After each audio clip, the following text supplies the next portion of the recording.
Hát azért volt, hogy lemigránsoztak, például.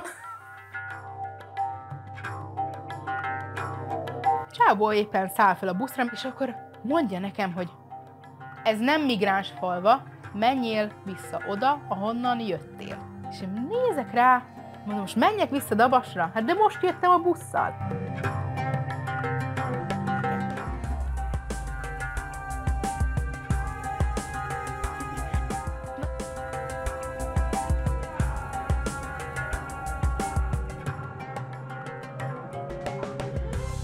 Mindenki azt nézi rám, hogy én arab, és jöttem ide lopni a pénzt, nem dolgozni. Hogy migráns vagyok. De azután ismertek engem is, ember vagyok, akkor barátkozok.